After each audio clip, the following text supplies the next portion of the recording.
Teteret teret teret tereng dung dudung dudung durung durung.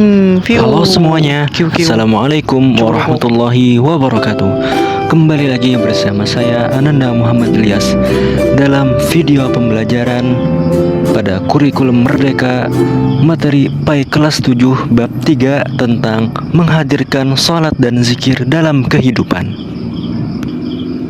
Nah, sebelum memulai ke pembahasan, izinkan saya berpantun dulu ya. Kalian tolong bantu jawab cakep, oke? Cari barang lama di gudang, mengikat pagar dengan kawat, jadikan hidup lebih terang, sholat 5 waktu jangan terlewat. Wah. Baiklah, langsung saja kita ke pembahasan. Mari kita mulai dengan makna sholat. Secara bahasa, salat diartikan sebagai doa atau doa meminta kebaikan. Nah, sedangkan menurut istilah, salat dipahami sebagai semua perkataan dan perbuatan yang mana dimulai dengan takbir, takbiratul ihram, dan diakhiri dengan salam.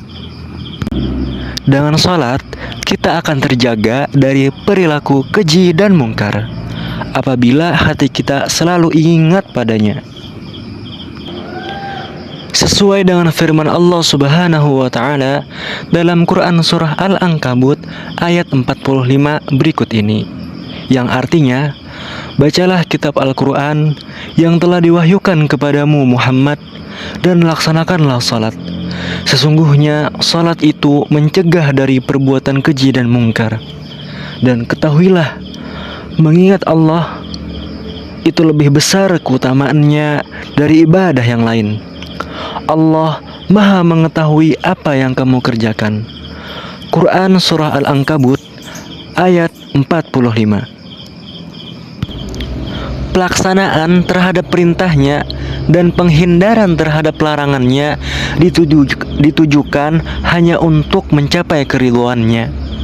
Hal ini sesuai dengan firman Allah Subhanahu wa taala dalam Quran surah Al-Fatihah yang artinya, tunjukkanlah kepada kami wahai Allah jalan yang lurus, yaitu jalan orang-orang yang telah Engkau anugerahkan nikmat kepada mereka, bukan jalan yang dimurkai dan bukan pula jalan mereka yang tersesat. Beberapa ulama tafsir berpendapat bahwa jika orang memelihara salat, maka salat akan memeliharanya. Hal ini sesuai dengan firman Allah Subhanahu wa taala dalam Quran surah Al-Baqarah ayat 238 yang artinya, peliharalah semua salat dan salat wusta, dan laksanakanlah salat karena Allah dengan khusyuk. Quran surah Al-Baqarah ayat 238. Kemudian dipertegas lagi daripada hadis Nabi SAW sebagai berikut ini, yang artinya, orang yang memelihara salat akan mendapatkan cahaya, petunjuk, dan keselamatan pada hari kiamat. Begitu pula orang yang tidak memeliharanya, ia tidak akan memperoleh hal tersebut. Ia akan bersama Qarun, Fir'aun, Haman, dan Ubay bin Khalaf di hari kiamat. Hadis riwayat Ahmad dan Al-Tabarani dari Abdullah bin Umar. Nabi SAW juga menjelaskan bahwa salat 5 waktu akan bersihkan dosa-dosa orang memeliharanya dengan baik. Bagaimanakah pendapatmu andai kata ada sebuah sungai dekat pintu rumah salah seorang dari kamu? Ia mandi di sungai itu 5 kali setiap hari. Adakah masih ada dakinya yang tinggal barang sedikit pun? Nabi bertanya. Sahabat pun menjawab, tidak ada daki yang tertinggal sedikit pun wahai Rasulullah. Kemudian Rasulullah SAW menegaskan, maka demikianlah perumpamaan salat yang 5 waktu. Dengan salat itu Allah akan menghapus semua kesalahannya. Hadis riwayat Al-Tirmidzi dari Abu Hurairah. Selanjutnya kita masuk ke makna dzikir.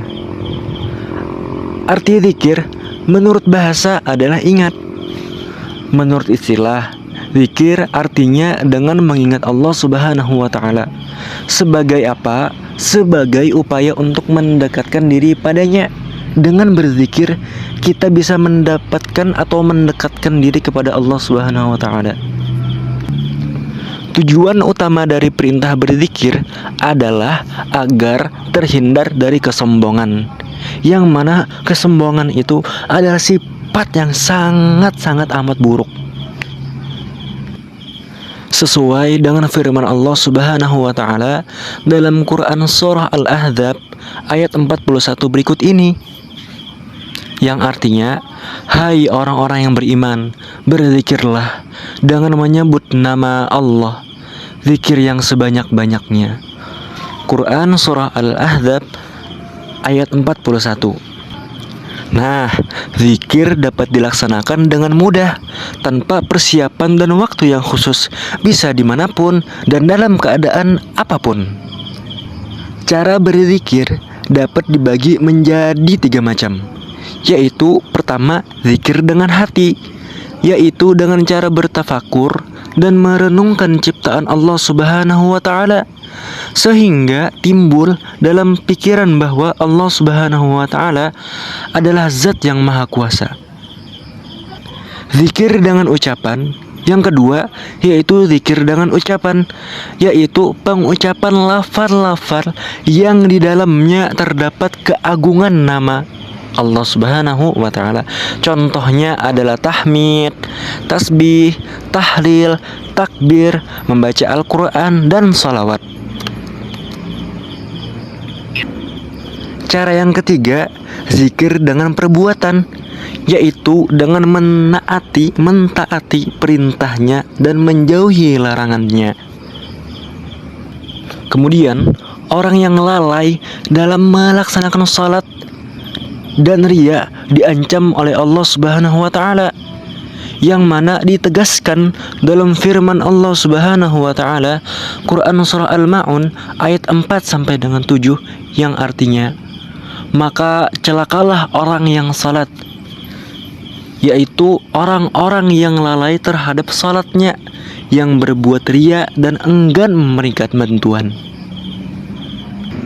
Dan lagi ditegaskan kembali dalam hadis Rasulullah SAW berikut ini, orang yang mengerjakan salat tetapi salatnya tidak dapat mencegah dirinya dari perbuatan keji dan mungkar, maka salatnya tersebut tidak akan menambah sedikit pun kepadanya, kecuali ia bertambah jauh dari Allah Subhanahu wa Ta'ala. Hadis riwayat Ibnu Jarir dari Ismail bin Muslim bin Al-Hasan.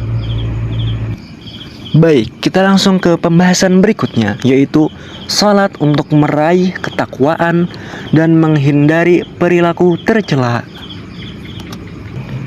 Keimanan dan ketakwaan kepadanya yang tumbuh pada diri seseorang merupakan manifestasi keberhasilan dari salah satu pelaksanaan ibadah salat dalam kehidupan sehari-hari.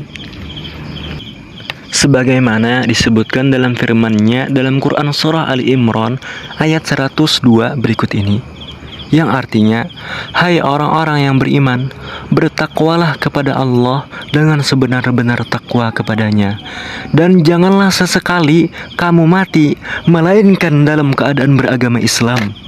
Quran surah Ali Imran ayat 102. Baik, kita ke pembahasan berikutnya lagi, yaitu tentang hikmah melaksanakan salat dan zikir.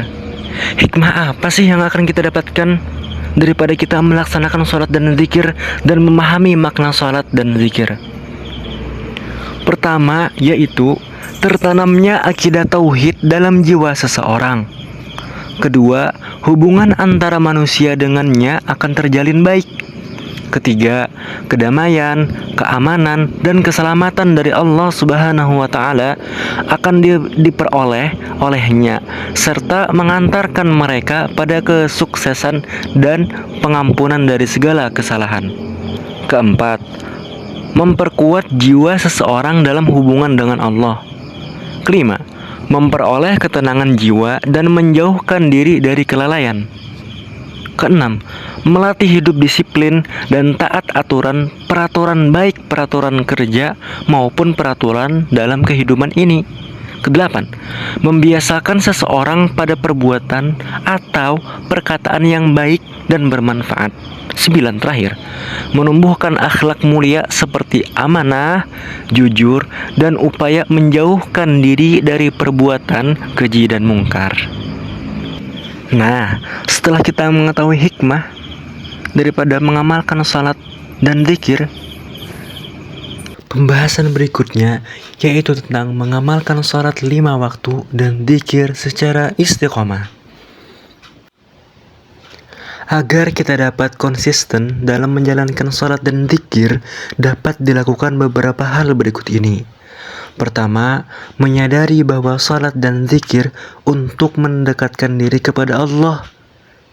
Kedua, memahami manfaat salat dalam kehidupan. Ketiga, kita akan kembali ke akhirat. Keempat, jangan menunda salat dan malas akan berzikir. Kelima, niat yang tulus. Keenam, lakukan salat berjamaah. Ketujuh, berteman dengan orang yang rajin salat. Yang kedelapan, banyak membaca buku tentang hal keislaman. Nah, alhamdulillah video pembelajaran kita sudah selesai. Semoga apa yang kita pelajari dapat kita amalkan dalam kehidupan sehari-hari kita, mengenai makna salat, makna zikir, hikmah, dan melaksanakannya secara istiqomah konsisten dalam kehidupan kita sehari-hari. Jadi sebelum saya tutup, izinkan saya berpantun lagi. Kalian tolong bantu jawab cakep ya. Ikan arwana, ikan gabus, cakep. Ikan piranha dalam kardus, cakep. Agar dosa kita lekas hangus, salat dan zikir jangan terputus. Amin ya rabbal. Wabillahi taufiq wal hidayah. Wassalamualaikum warahmatullahi wabarakatuh. Kiu kiu, cukur kuk, bro.